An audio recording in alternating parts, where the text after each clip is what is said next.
hello les amis poissons, ascendant poisson, ou si vous aviez la planète Mars dans le secteur du poisson au moment de votre naissance, cette guidance professionnelle est pour vous pour le mois de décembre 2021. Quand je dis professionnel, on parle bien de capacité à agir pour les personnes à la retraite et les personnes en recherche d'un emploi.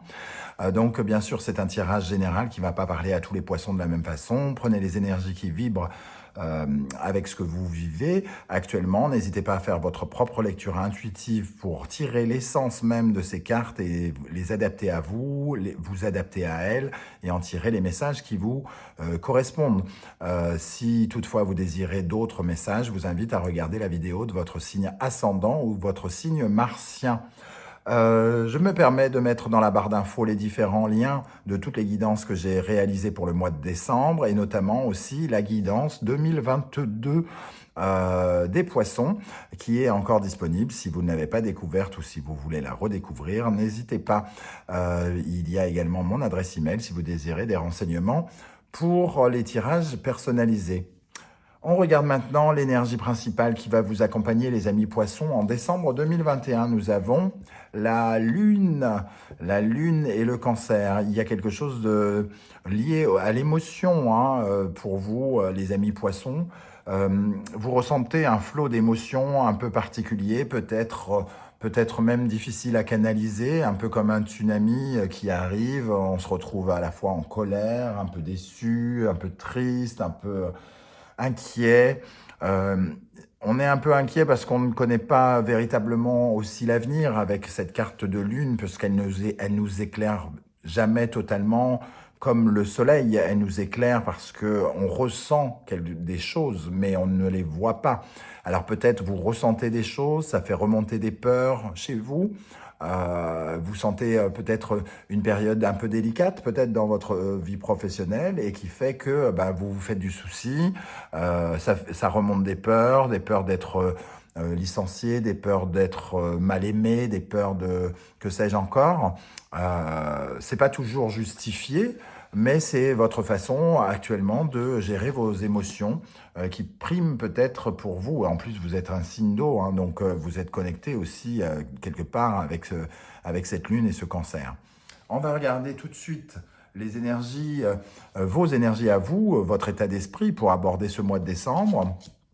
Et vous avez l'impératrice qui vous place quand même dans une position où vous êtes quand même créateur de votre monde, puisque l'impératrice, elle s'investit, elle fait ce qu'il faut, elle travaille, elle communique, voilà, elle veut faire croître les choses, elle veut faire éclore ses projets. Ici, quand même, il y a aussi, avec la Lune, beaucoup de créativité, beaucoup d'imagination, beaucoup de facultés psychiques, d'intelligence peut-être aussi à présenter par rapport à ce que vous essayez de mettre en place, par exemple, par rapport à la mission qui vous est donnée au niveau professionnel. On va regarder qu'est-ce qu'on a en face de vous, quelles sont les énergies qui viennent vers vous au mois de décembre. Nous avons l'empereur et la mort, avec cette magnifique carte de la mort du tarot d'Irtis, que je trouve absolument magnifique, même si la carte de la mort n'est pas forcément la plus plaisante. En tout cas, l'empereur et la mort, ici, viennent nous dire qu'il y a des difficultés, que vous traversez des difficultés, qu'il y a une sorte de barrage qui s'est mis, quelque chose qui devait se concrétiser, quelque chose qui devait se consolider ne se consolide pas, en tout cas est mis à l'arrêt. C'est pas forcément que ça se détruit, mais en tout cas, il y a quelque chose qui devait se faire peut-être et qui ne se fait pas, qui est bloqué, soit par un homme, quand je dis un homme, ça peut être une femme, mais en tout cas une entité de patron, de quelqu'un de puissant, d'important, un supérieur hiérarchique, ça peut être ça. En tout cas, voilà, ce que vous aviez en tête, vos projets se retrouvent un peu... non pas forcément abandonné, terminé, mais en tout cas bloqué, ça clairement, il y a quelque chose qui bug. On ne valide pas concrètement ce que vous essayez de mettre en place. Je vais ajouter une énergie sur l'empereur et la mort pour les poissons. Dans le domaine professionnel en décembre, qu'est-ce qu'on a sur l'empereur et la mort en décembre pour les poissons ? Le 5 de Pentacle, on se sent démuni, délaissé, abandonné, on se sent incapable, on se sent impuissant face à une situation qui ne dépend vraisemblablement pas de nous, où il y a un barrage qui se met devant nous et on ne trouve tout à coup pas, en tout cas pas immédiatement, la solution, même si l'impératrice a pas mal d'imagination ainsi que la lune. Je pense que vous êtes un petit peu emporté par vos émotions d'abord, et qui fait que d'un seul coup, vous vous retrouvez troublé et un peu en manque de solutions, un peu à l'abandon, recroquevillé sur vous-même, alors que des solutions, il en existe, puisqu'on voit bien cette clé ici qui peut ouvrir la porte qui est juste derrière cette jeune fille. Qu'est-ce qu'on a avec l'empereur, la mort et le 5 de Pentacle? Le 2 de Pentacle, les cartes apparaissent à l'envers, mais c'est parce que j'ai tout fait tomber juste avant le tirage, hein, je le dis. Donc je les remets à l'endroit. Le 2 de Pentacle nous demande de jongler, c'est-à-dire qu'on se sent incapable de fournir le travail tel qu'il était demandé pratiquement, ou tel que l'on aurait voulu.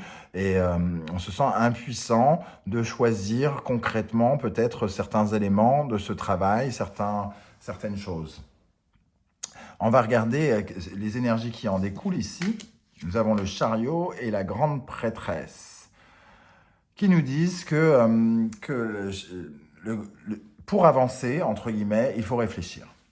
Avec ce chariot et cette grande prêtresse, pour avancer, il faut réfléchir parce que la grande prêtresse, elle a besoin d'en savoir plus, elle a besoin d'observer, elle a besoin de retravailler peut-être aussi.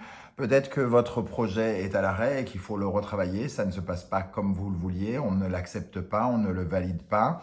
Et on vous invite à revoir votre copie, ça vous rend triste, amoindri, vous étiez persuadé avec l'impératrice, vous aviez confiance en vous et confiance en votre travail, et tout à coup, on remet en cause quelque chose qui vous invite à vous remettre au boulot, j'ai l'impression ici. Hein.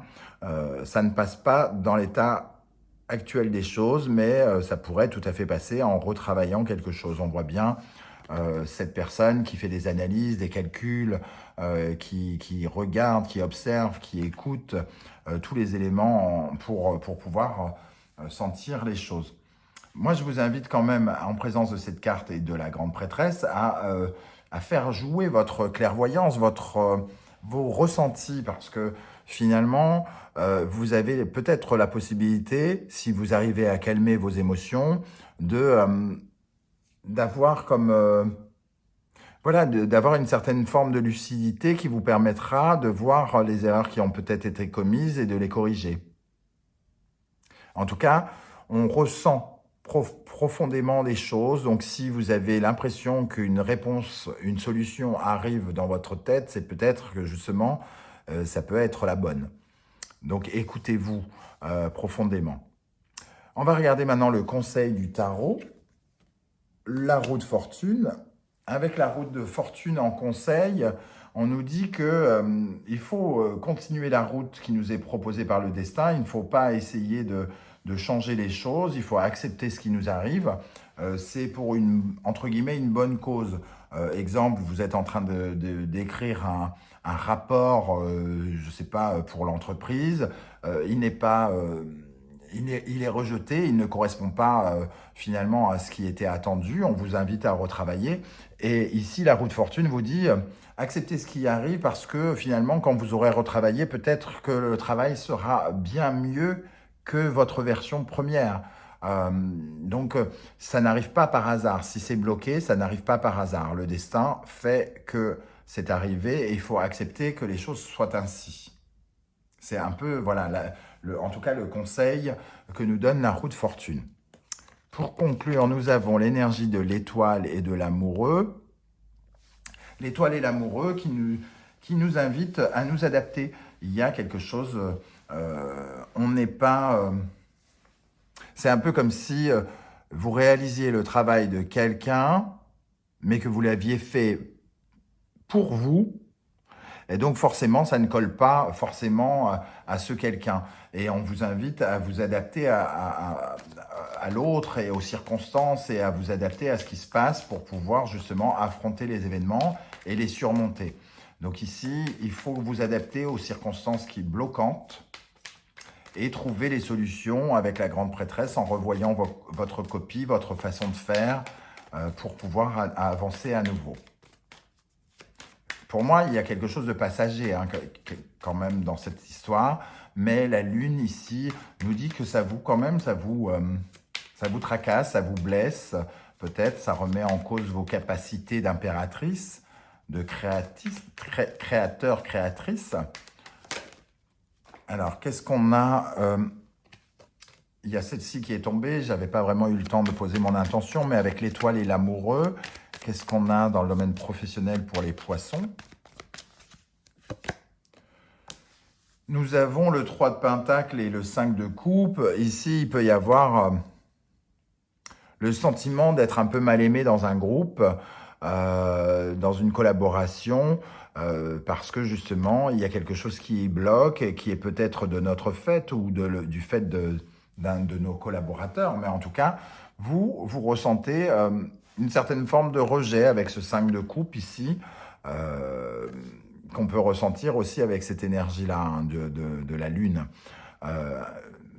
Manque de confiance en soi, on perd confiance en soi, mais il est question ici de s'adapter. La réponse est là en changeant ses plans, hein, en changeant vos plans et en trouvant de nouvelles solutions à votre problème. Voilà les amis poissons, comment je ressens ce tirage.